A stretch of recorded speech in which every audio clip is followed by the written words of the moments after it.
Good morning everyone. তো আজকে আমি আমার সেকেন্ড ব্লগ শুরু করছি। সকাল তো অনেকক্ষণ আগেই হয়ে গেছে। এদিকে হাজব্যান্ড অফিস চলে গেছে, ছেলে স্কুলে চলে গেছে, সকালের ব্রেকফাস্ট কমপ্লিট হয়ে গেছে, কিন্তু আমি ক্যামেরা অন করার একদমই টাইম পাইনি, কারণ সকালটা প্রচণ্ড ব্যস্ততার মধ্যে দিয়ে কাটে। আর এখন চাহাত ঘুমিয়ে গেছে, তো আমি ভাবলাম এখন থেকে একটু একটু করে শুরু করি, আদারওয়াইজ ব্লগ শ্যুটই করতে পারবো না। তো আমি এখন এদিকে ভাতটা বসিয়ে দিয়েছি, ভাতটা হতে থাক, ততক্ষণে আমি একটা কাজ করব। আজকে ভাবছি মাছের ডিম দিয়ে আলুর একটা তরকারি করব। তো এই মাছের ডিমটা বার করে রাখি।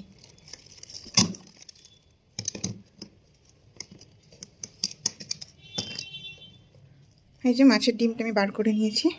চলো, এটা আমি কিছুক্ষণ আগে ভিজিয়ে রাখবো, কেন কি ফ্রিজে ছিল তো, ডিপ ফ্রিজে, তো একদম শক্ত হয়ে আছে, নরম হবে, তখন আমি ওটা ততক্ষণে এদিকে আমার প্রিন্সেস তো ঘুমিয়ে আছে, ওকে একবার করে দেখে নিচ্ছি। ওই যে ওখানে ও ঘুমাচ্ছে, ভাবে বালিশ কেন, এক সেকেন্ড, এই যে ও ঘুমিয়ে আছে, ঘুমাক, তারপর লাস্ট টাইম ওই রুমের বেডটা গুছাবো, ততক্ষণে আমি সোফাটা একটু ঠিক করে নিই।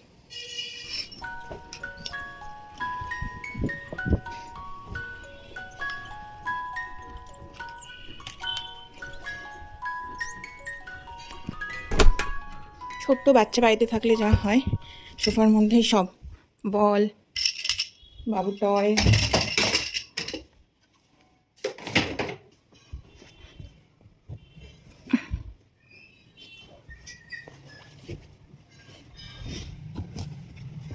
আজকে বাইরে এত রোদ করেছে, এত রোদ করেছে সাংঘাতিক। দুদিন একটু ঠান্ডা ঠান্ডা ওয়েদার হয়েছিল, মনে হচ্ছিল যে এবারে গরমটা খুব তাড়াতাড়ি। দেখো এই জায়গাটা দেখলেই বুঝতে পারবে কতটা রোদ পড়ছে। তোমরা ভাবতে পারো মশারি কেন লাগানো, অ্যাকচুয়ালি সন্ধ্যাবেলা একটু জানালাটা না খুলতে পারলে না ঘরটা খুব গরম হয়ে যায়।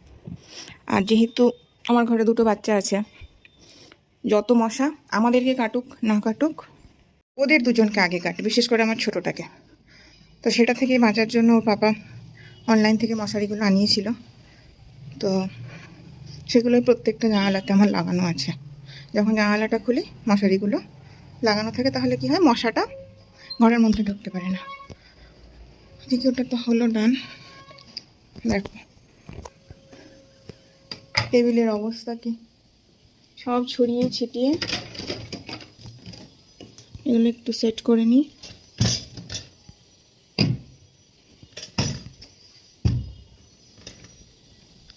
সাহায্য ঘুমানোর পরেই আমি এগুলো করতে পারি, না তো করা সম্ভব নয়। এগুলো এখন বেসিনের মধ্যে আমি রেখে দিলাম, একদম রান্না বান্না করে তারপরে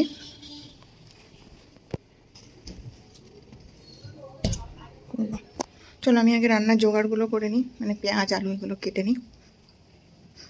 কেন কি জাহাজ যদি উঠে যায়, উঠে গেলে আমি কোলে নিয়ে রান্নাটা করতে পারবো কোনোভাবে, কিন্তু কোলে নিয়ে এক হাতে পেঁয়াজ আলু এসব কাটতে পারবো না। তো আগে এদিকটা আমি গুটিয়ে ফেলি জাহাজ ওঠার আগে, তারপর তোমাদের সঙ্গে দেখা হচ্ছে। আমার টেবিল ক্লিনিং কিন্তু কমপ্লিট। এখানে আমি আলু পেঁয়াজ কেটে নিয়েছি, আর এটা লঙ্কা কুচি, আমি লঙ্কা কুচিটা ডিমের বড়া, মাছের ডিমের বড়াটার মধ্যে দেবো, আর টমেটোটা কিছুটা আমি দেবো এতে গ্রেভির মধ্যে। আর এই যে ডিমটা, আমি ডিমটা এখনও কিছু করিনি, আগে ভাবছি মশলাটা কষে আলুটা সিদ্ধ হতে দিয়ে দিই, তারপরে আর একদিকে ডিমটা করতে টাইম লাগবে না। এখানে আমি কিছুটা পেঁয়াজ দিই, ওটা আবার হালকা লাল করে ভেজে নেব, তারপরে একে একে যেভাবে যে কোনো তরকারির মশলা কষানো হয় সেভাবে কষিয়ে আলুটা দিয়ে ওটা হতে থাকবে। আর একদিকে তখন আমি ডিমের বড়াটা করে ওটা আমি ঝোলের মধ্যে দিয়ে দেবো। শুনতে পাচ্ছ তোমরা আমার প্রিন্সেসের চিৎকার? আর এদিকে আমার ভাত হয়ে গেছে। এখানে আমি চাহাতের জন্য ডাল আলু একসাথে একটু পেঁয়াজ আর হলুদ লবণ একটু সরষের তেল দিয়ে ওটা সেদ্ধ হতে দিয়েছি। পেঁয়াজটা এখানে ভাজা হয়ে গেছে, এবার আমি এখানে দিয়ে দিচ্ছি লবণ, ধনে গুঁড়ো, হলুদ গুঁড়ো, জিরে গুঁড়ো, লঙ্কার গুঁড়ো, এটাকে মিক্স করে নিলাম। এবার আমি দিয়ে দেবো এখানে আদা রসুনের পেস্ট।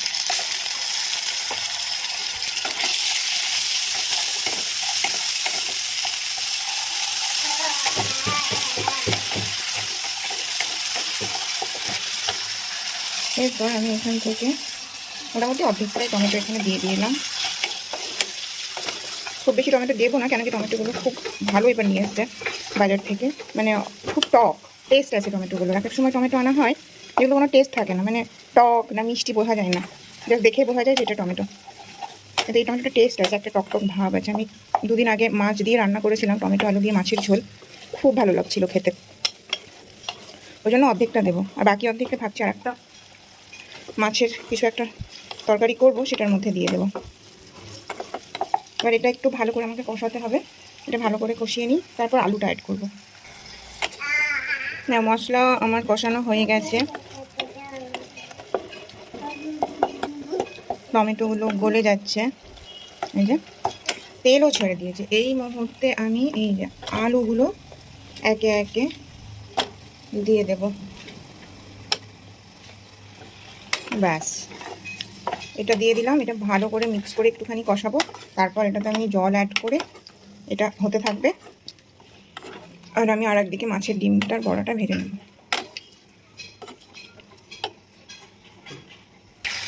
সেদিকে এটা কষানো হতে থাক, ততক্ষণে আমি এটার একটা ব্যবস্থা করে ফেলি। এখানে দিয়ে দিলাম পেঁয়াজ কুচি অনেকটা পরিমাণে,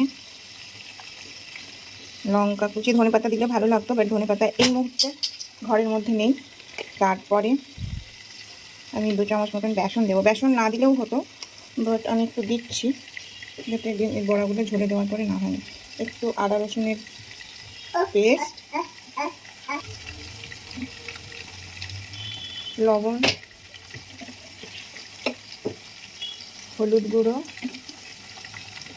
আর একটু লঙ্কা গুঁড়ো। ব্যাস, এবার আমি এটাকে ভালো করে মিক্স করে নেব।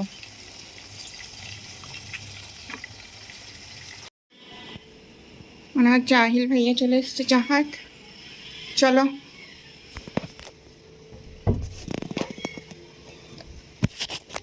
কে আছে?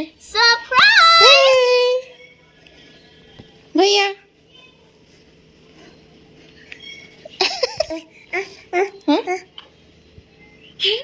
আহিল, কেমন হলো স্কুল? হ্যাঁ, ভালো হয়েছে।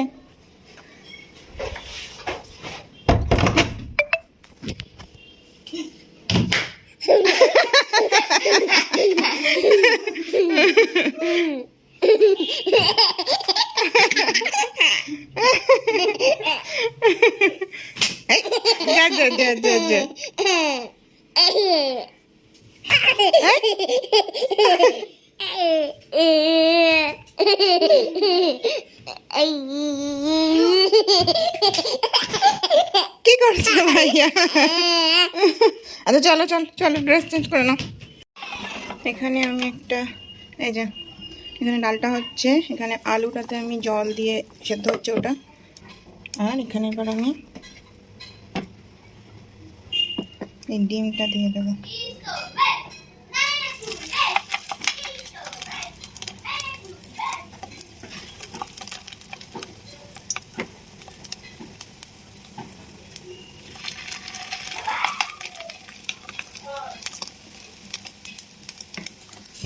এইভাবে দিয়ে দিয়েছি, আর একবার হবে। এবার এগুলো একটা দিক হয়ে গেলে আমি উল্টিয়ে দেবো, একটা দিক হোক ভালোভাবে।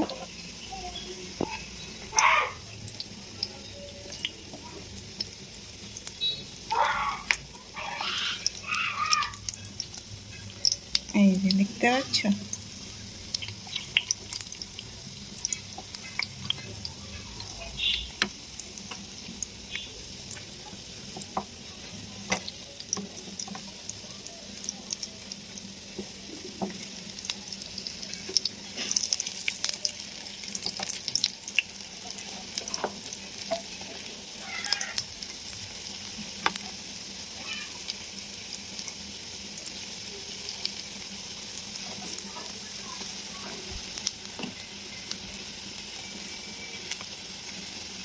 মাছের ডিমের বড়া কিন্তু এমনি এমনি খেতেও খুব ভালো লাগে, আমার তো খুব ভালো লাগে, আর ঝোলে না দিলেও হয়। কিন্তু আজকে যেহেতু সবজি টবজি তেমন করছি না, তাই ভাবলাম 2-1 পিস রাখবো শুধু খাওয়ার জন্য, বাকিটা ঝোলের মধ্যে দিয়ে দেবো।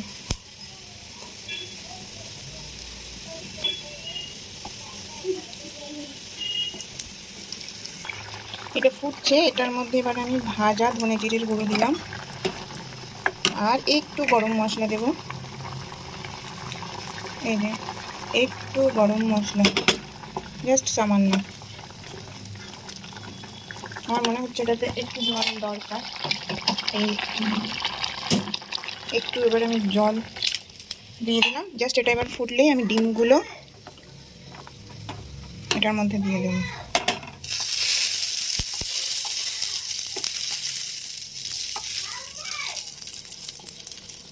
আসছি, দাঁড়াও।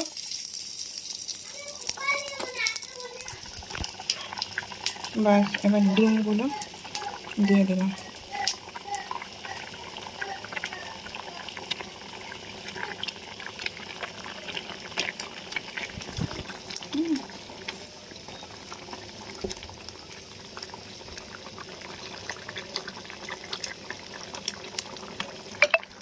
এখানে আমি আরেকটা তরকারিও বসিয়ে দিয়েছি, এদিকে মশলা কষা শুরু করেছি। এই যে মাছ ভাজা চলছে, আর এই যে কচুটা কেটে রেখেছি, কচুটা দিয়ে মাছের একটা তরকারি করব। এটা অ্যাড করে দিয়েছি, এটা এখন একটু কষাবো, ততক্ষণে মাছ ভাজাটা পুরোটাই হয়ে যাবে। এখানে মাছ দিয়ে কচুর তরকারিটাও কমপ্লিট হয়ে গেছে, আর মাছের ডিমের বড়া দিয়ে আলুর তরকারিটাও কমপ্লিট হয়ে গেছে। চাহাতকেও খাইয়ে দিয়েছি, ওর পাপাও ঘরে চলে এসেছে। তারপর আমরা তিনজনেই তাড়াতাড়ি করে লাঞ্চ কমপ্লিট করে নিয়েছিলাম। তারপর বিকেলে কিছু আমার টুকটাক গ্রসারি কেনার ছিল, তো আমার বাড়ির কাছে একটা স্মার্ট বাজার আছে, যেখানে হাজব্যান্ডকে সাথে নিয়ে গিয়ে টুকটাক গ্রসারিগুলো কিনে নিয়ে এসেছিলাম। তারপর বাড়ি ফিরে আহিলের যেহেতু সামনেই এক্সাম, তো ওকে একটু পড়াতে বসাতেও হয়েছিল, যে কারণে আর কোনো ভিডিও আমি শ্যুট করতে পারিনি। তো আজকের ভিডিওটা আমি এই পর্যন্তই রাখছি। যদি তোমাদের এই ভিডিওগুলি ভালো লাগে তাহলে অবশ্যই লাইক করো, শেয়ার করো এবং আমার পাশে থেকো। আর হ্যাঁ, কমেন্টে অবশ্যই জানিও তোমাদের ভিডিওগুলি কেমন লাগছে। আর আজকের মতো ভিডিওটি এখানেই শেষ করছি। তোমাদের সঙ্গে দেখা হচ্ছে আবারও নেক্সট একটি ভিডিওর সাথে। ততক্ষণের জন্য তোমরা সবাই খুব ভালো থেকো এবং সুস্থ থেকো। টাটা।